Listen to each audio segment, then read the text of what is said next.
Hello Spice fam, welcome back to Cooking with Munchies. So today I'm going to show you guys how I made this wonderful, delicious sausage casserole with bacon toppings. Y'all, this is the best recipe I think that I've ever done, and I hope you guys really enjoy it. These are the ingredients that you will need, and I will get a closer view of each ingredient.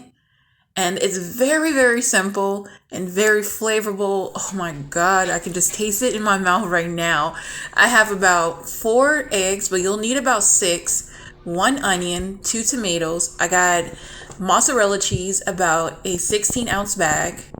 I have red and green bell pepper. All you need is 3 potatoes for a small 8x8 pan.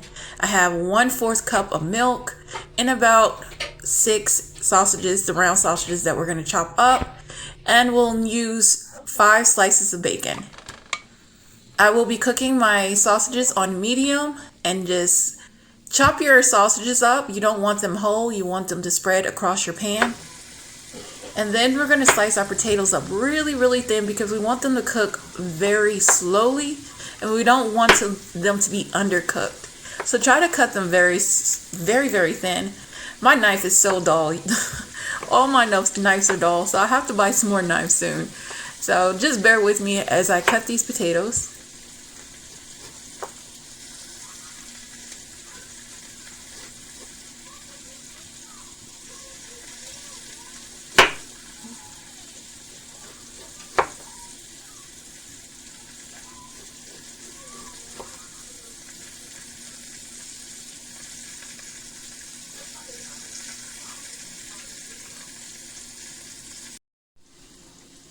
This is how thin my potatoes are, and it's okay if there's some of them are not the same length or the same size.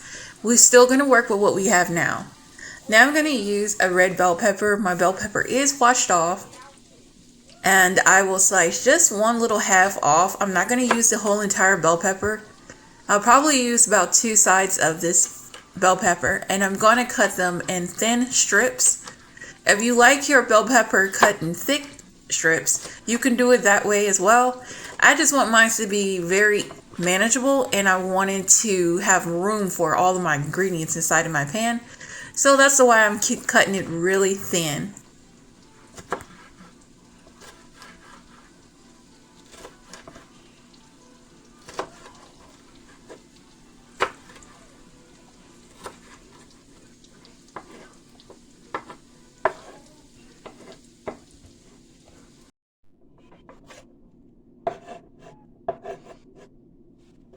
But just using 2 sides of my red bell pepper, that is what I have left.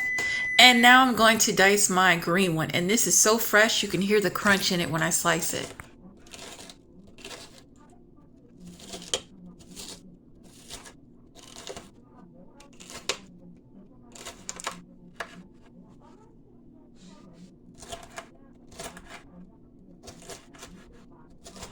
We are 3 minutes into this video. If you already like what you see now, go ahead and hit that subscribe button and the notification bell so that way you can be notified every time I drop a new video. And hit that like button and comment down below what kind of casserole do you like the best. And let me know because I need to know so I can make some casseroles for Christmas. Now this is what our bell peppers look like. Doesn't look like Christmas, red and green. So now we're going to dice our onion. And there's no fair way to dice it. I'm not a perfect slicer, but I was in a rush because I had to go to work. So I literally had to do this within an hour and a half. So bear with me.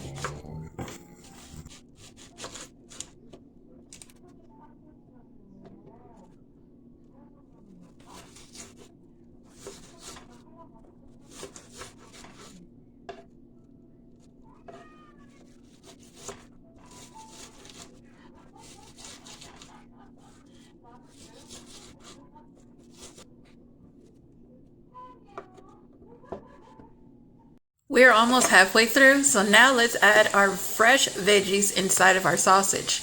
Our sausage should be cooked all the way, and we cooked our sausage for about 10 minutes. And then we're going to add our vegetables in it and then cook it for another 10 minutes.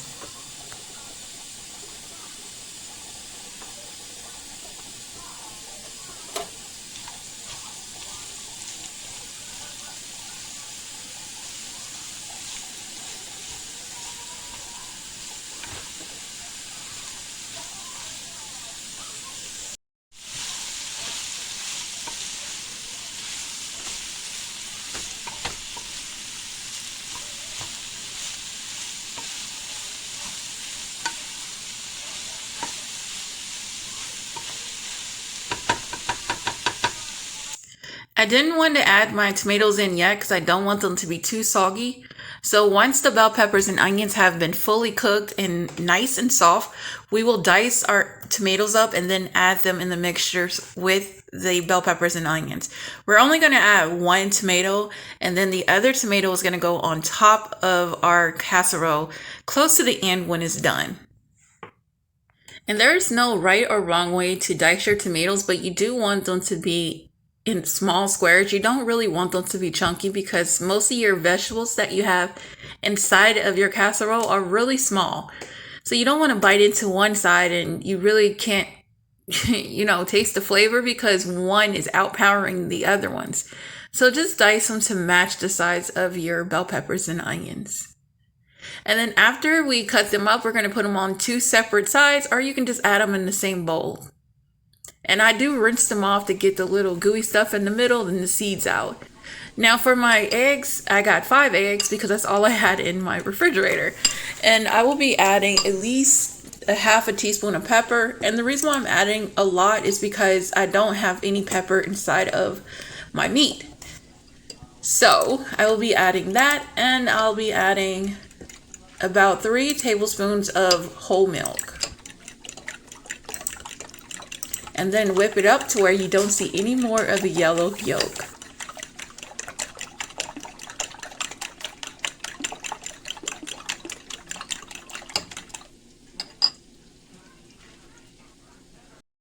Add your tomatoes and let it cook for an additional 5 to 7 minutes.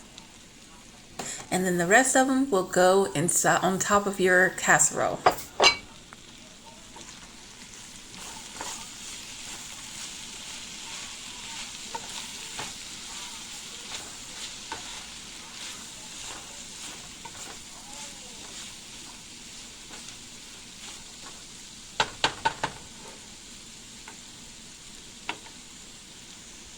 We do need to grease our pan, so be sure to add 2 tablespoons of olive oil at the bottom of your glass pan.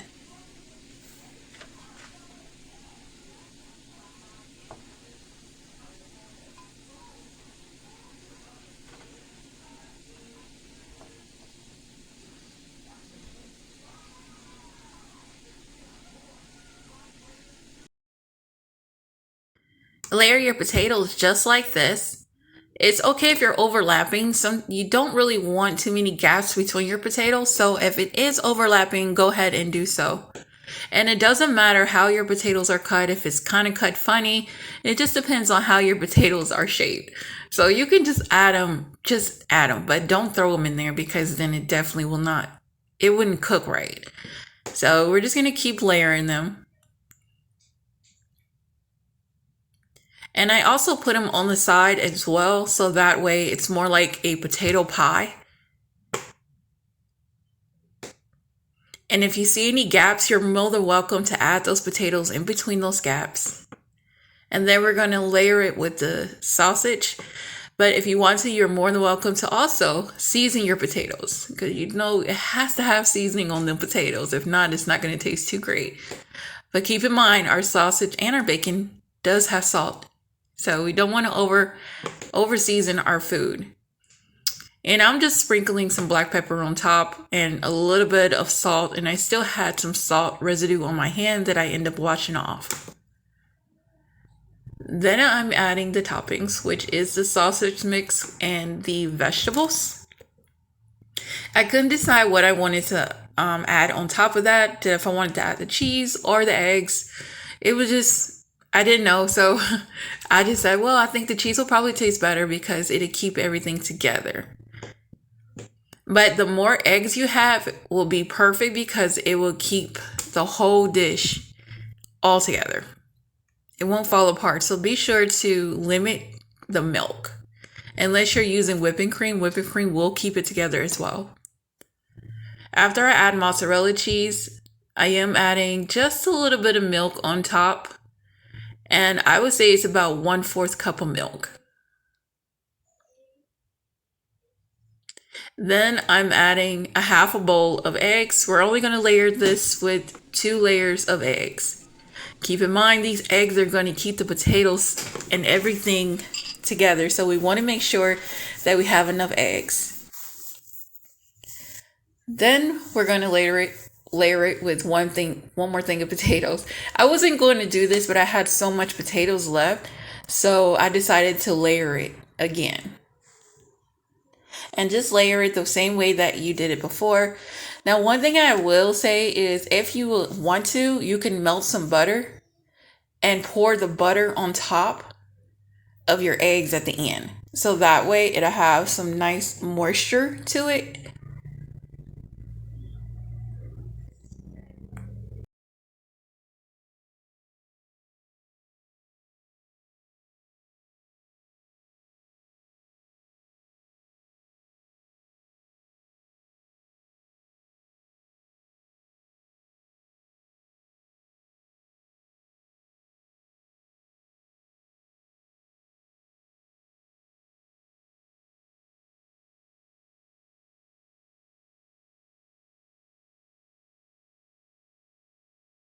Add some more black pepper and salt. We're only adding black pepper and salt to the potatoes, but we do add some black pepper at the end on top of your cheese because we love flavor.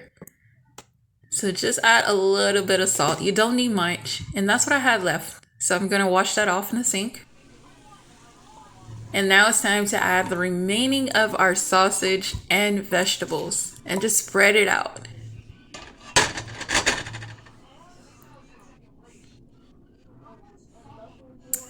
And once you got it all spread out, you can continue the process by adding your milk. And for this time, you don't need that much milk. You just probably need about 2 tablespoons because I felt like I kind of overdid it with the milk. I did 1/4 cup of milk both times and I didn't have enough eggs.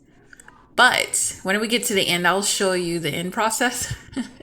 It was still hot when I cut it because I had to go to work. So I was kind of in a rush and it smells so darn good. And there I am pouring the milk. And you see how much milk I'm pouring? It's kind of overpowering the eggs. So be sure to just add 2 more tablespoons of milk after the 1/4 cup. Then we'll add our eggs. And the reason why I didn't add the cheese on top of my meat is because I needed the cheese to go on top of the eggs, which is the last thing that will be on this dish. So I'm going to add the cheese on top of the eggs. You want to make sure that you preheat your oven on 355 degrees, or you can do 360 and cook it for, if you do it for 360, cook it for about 45 minutes. If you do it on 350, cook it for about an hour to an hour and 10 minutes. Also, be sure to cover up your pan. Y'all, I did not have any foil, so I had to make do what I had in my home. So I used a pizza pan and I just put it on top of it and it cooked perfect. So I'm going to cook it in there on 350 degrees for an hour and 10 minutes. And within that 10 hour and 10 minutes, like I'll say within an hour, you want to pull it out and then add your other toppings, and we'll get to that in a second.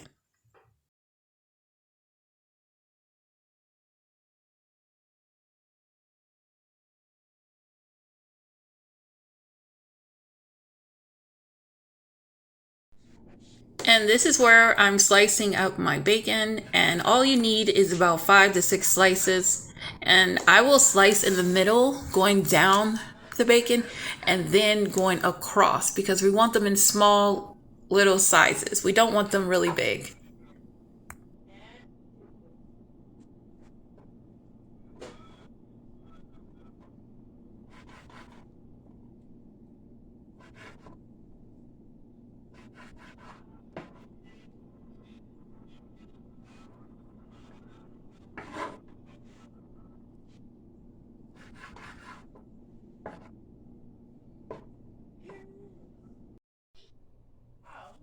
Fry your bacon on medium. You don't need to cook it too high because then you'll burn the bottom of your cast iron skillet or your pan. Well, your cast iron skillet probably won't burn, but your nonstick pan will burn.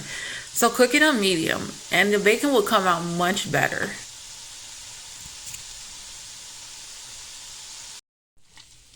I cooked my bacon on medium for about 10 to 15 minutes and this is how crunchy it came out. The grease is at the bottom, and that's what we do not need. So we're going to remove our bacon. And I removed my casserole from the oven in an hour. And then I'm adding some fresh cut red onions. And our tomatoes from earlier. And y'all, the tomatoes is what's really going to make this really nice and taste so wonderful. Especially the onions. The sweet onions is going to mix very, very well with the bacon, the hardwood smoked bacon. And when I cook the bacon on top of it for an additional 10 to 15 minutes, the juices from the bacon was sinking into the casserole. And like every bite that you took, you can taste the smoked hardwood, almost like the whole dish was smoked. And you can taste it in every bite. It was, oh my God, it was just so amazing. So I baked this again for 10 minutes and I put my pizza top over it and I removed it. Now, what I do recommend is letting it sit for at least 5 to 10 minutes. So that way everything can just settle inside and it doesn't fall apart. Like I said earlier, I was in a rush because I had to go to work and I really wanted to try it because it smells so good. But it would settle and everything will work out perfect. So if you choose this dish for your Christmas, breakfast, or anything like that, trust me, you will not hate it. You will love it. And I'm pretty sure that everybody that eats it is going to love it as well. So go ahead and put this on your Christmas list for breakfast and you will love it.